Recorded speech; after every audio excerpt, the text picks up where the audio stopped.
Hi everyone, it's Michelle. Welcome back to my channel. It's so great to see you guys all again.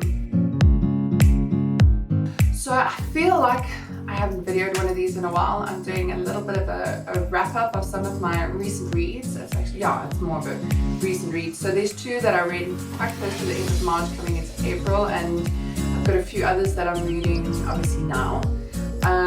One that I'm thoroughly enjoying, I'm like halfway through. It's a sequel to one of the ones I read recently, which I'm super excited about. But I want to kind of dive in and discuss some thoughts on some of these. So let's go straight into the first one. So I read A Court of Silver Flames by Sarah J. Maas, and I had so many thoughts. I have to be honest, I don't know, I'm probably going to come across really prudish here, but reading this one, obviously, I'm going to try not to spoil it, but if anybody knows anything about this one, it's, if you've read the other series, you've got Feyre's eldest sister is Nesta, and Nesta kind of ends off the series going through some very personal stuff, and the series is very much about the love that kind of develops between her and Cassian. And the book sort of starts out, Nesta has pretty much fallen off the bandwagon as far as emotional, things kind of come to, in terms of emotional things. She is drinking, she is gambling, she is having lots and lots and lots of sex.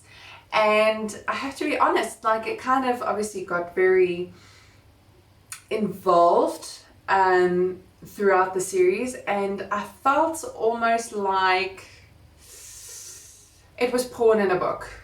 And while I enjoyed it, I found the level of the amount that it kind of happened, I have to be honest, to some degree I found it kind of distasteful. It was sort of, although I enjoyed it, it was like, there's not a lot of, what's the word? There's not a lot of like juice, juice. There's not a lot of flesh to the story. There was a lot of juice, but not a lot of like flesh. I just felt like there was so much of it happening here. It just, I don't know. I kind of felt very indecisive as to how I felt about it. And then the second sort of half of the book, you kind of come to grips with what she's going through and what's happening. And I felt there was a lot more personal growth in the second half of the book. Coming to terms with what happened, coming to terms with the trauma she went through. And when I finished the book, I really felt as though this was a masterpiece in its own way. Because although perhaps the manner in which it was written, or the amount in which it was written, I don't know, I stood back and kind of looked at the book as a whole and tried to think what Sarah J. Maas was thinking writing this book and how different it was. And then I realized the book really is pretty much in Nesta's tone. So obviously the first three in the novella, but the first bunch were coming from Feyre's perspective, and she's a very different person and a very different individual to Nesta. And Nesta likes her like saucy romances, and she likes her angst, and she likes her smut. She really does. So this comes across incredibly smutty, but it's written from the perspective of a different girl, which who's undergone massive trauma, has a lot of regrets in her life, and has had to come to terms with many different things. And I felt that the growth that was developed in the story and how she came out of it was so beautiful. It was a journey of self-discovery, and I loved it. I absolutely loved it. Like, just with the way it ended, and oh man. Anyway, if you guys love smutty books, if you enjoyed Sarah J. Maas, if you love stories with people who have gone through anguish and pain and who are real and, are not scared to live outside the lines, I thought this was just phenomenal. I really, really enjoyed this. So that's the end of that one. The next book I read after this one was one that I really wanted to love. I love the idea of a fairy. I love the idea of retellings, especially if it's a good one, or if you get a backstory. I really enjoy that. So this is like a retelling on Peter Pan, and this is Dust by Cara Swanson. It's part of it. I'm sure it's a duology, Heirs of Neverland. This is book 1. I really wanted to love this. I did not love it. I enjoyed it. I tried to enjoy it. I'm curious to see what's going to happen in the second one, in the second part of the duology. I feel like it would have been better written as one book. A lot of the book felt like it was holding back and waiting to unveil this, waiting to unveil that.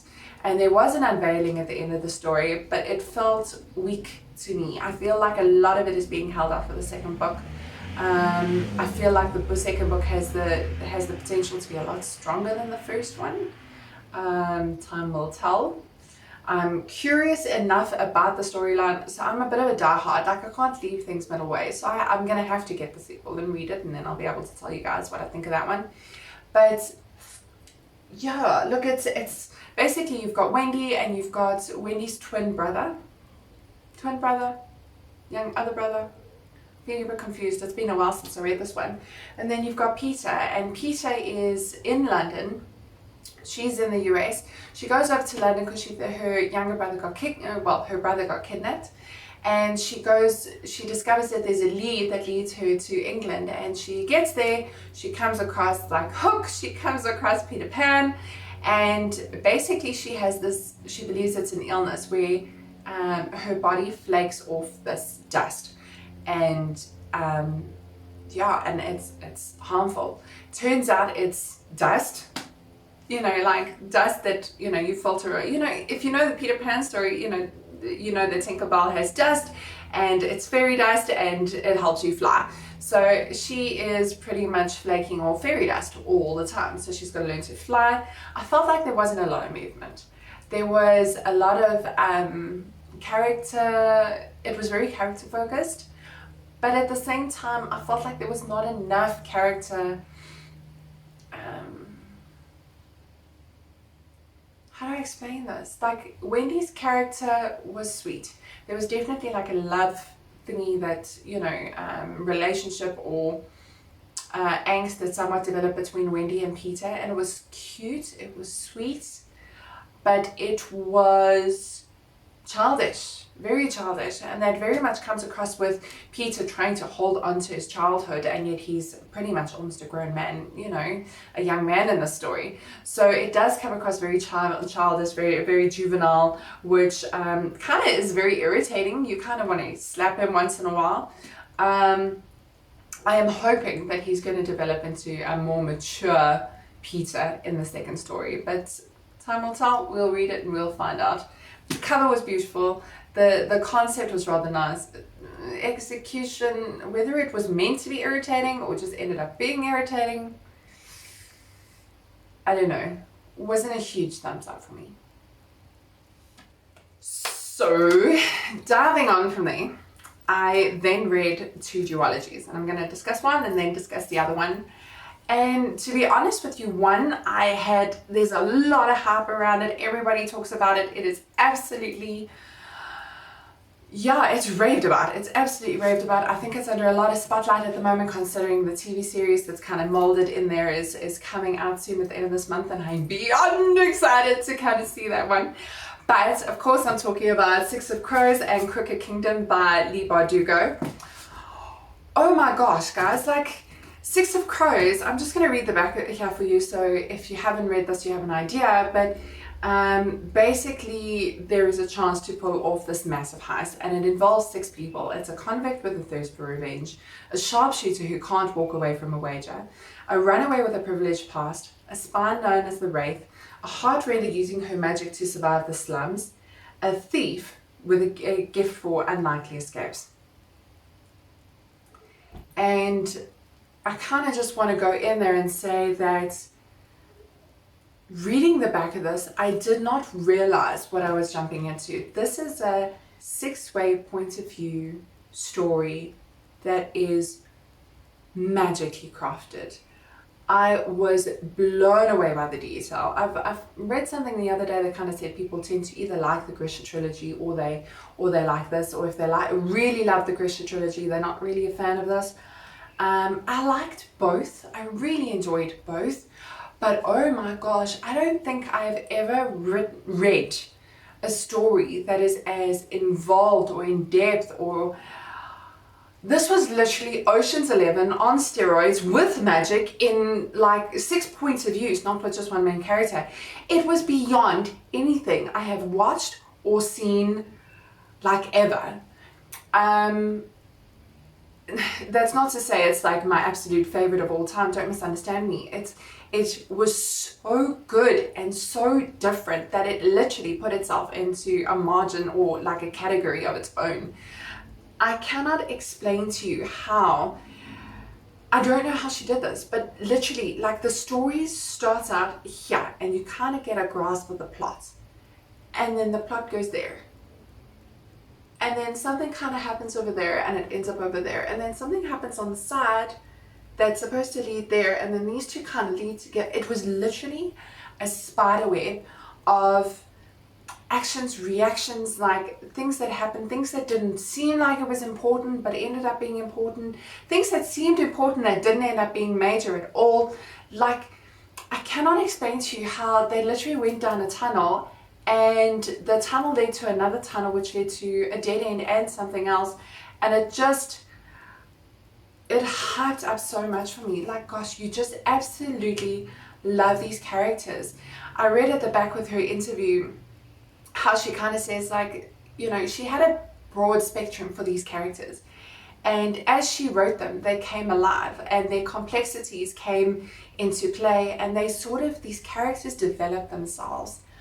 Well, if you read this, it is literally true. It feels like the book, the writing is magic, because these characters, you can read that they develop themselves. I don't know if that makes sense, or if I sound like an absolute nut. I feel like I sound like a nut sometimes. But the complexity in these things, and the personality traits and the stories and the banter, and like, you literally, they were people. You kind of fell into the story and found people that feel more real than some of the people you know in real life. They were exposed in such a way that made you love them for their very core.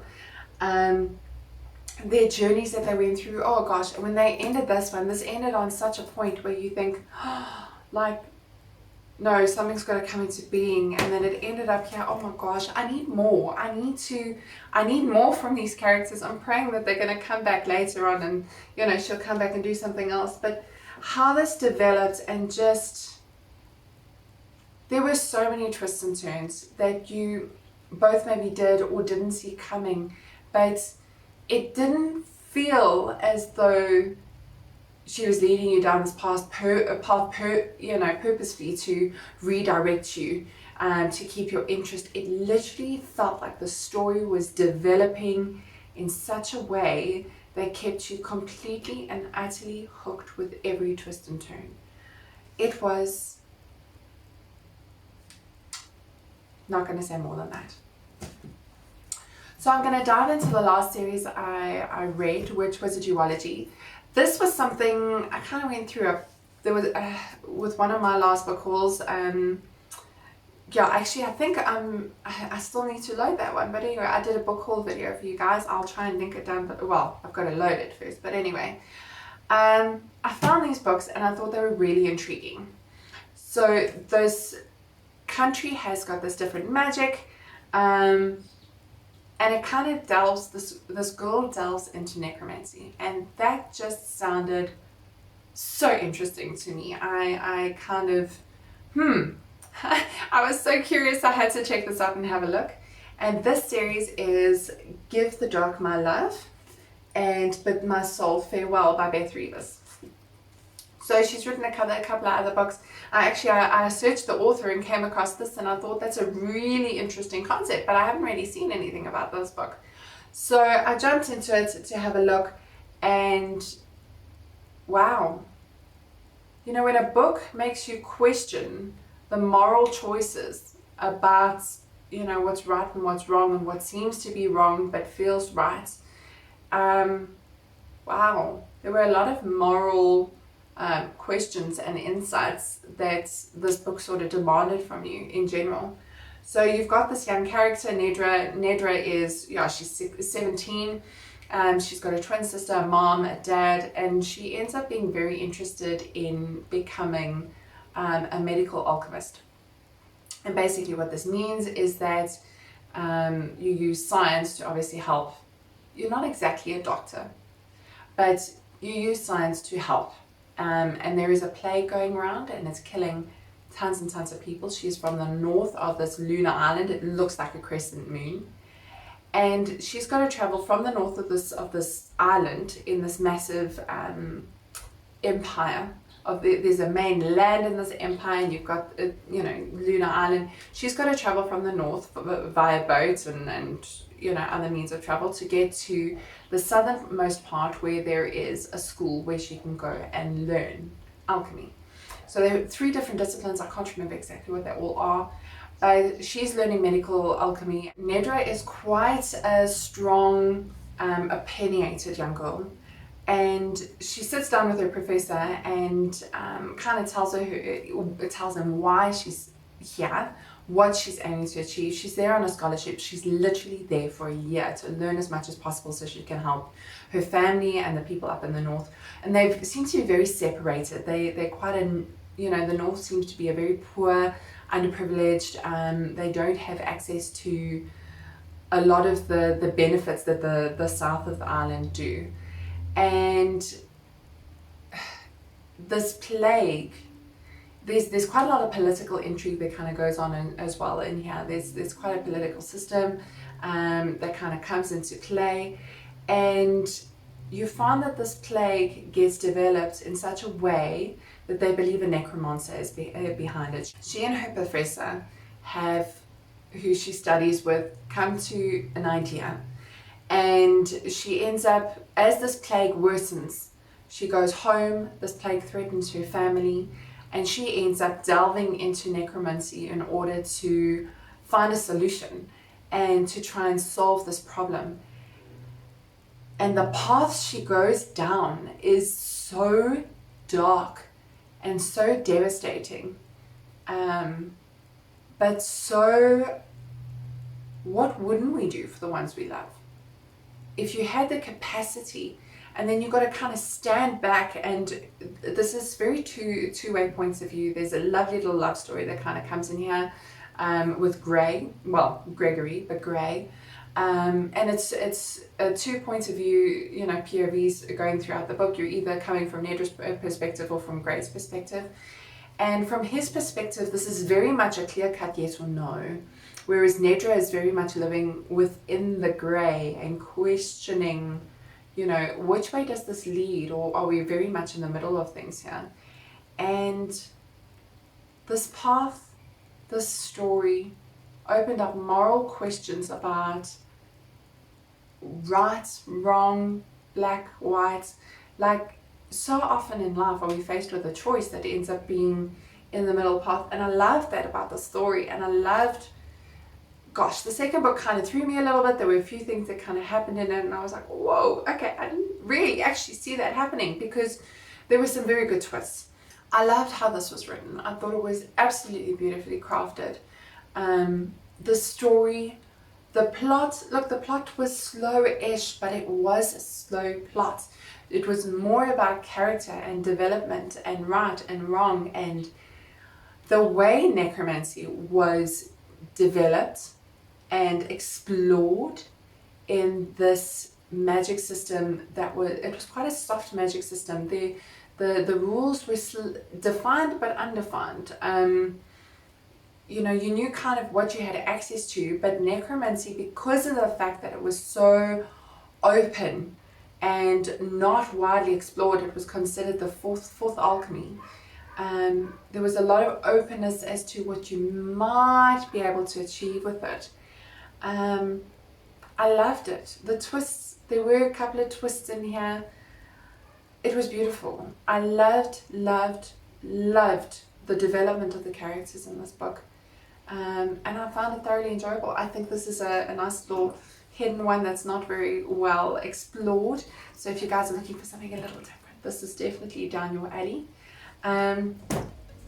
But yes, gosh, I feel like I haven't done one of these in a while, so I had to kind of pop in and say hi and, you know, share some of the things that I'm reading with you guys. I'm super excited to kind of share my thoughts on the next one I'm reading. I really shouldn't actually. I'm jumping ahead of the game. Anyway guys, it was so great to have you guys. Thanks for visiting my channel again, and I'll see you next time with some more recent reads.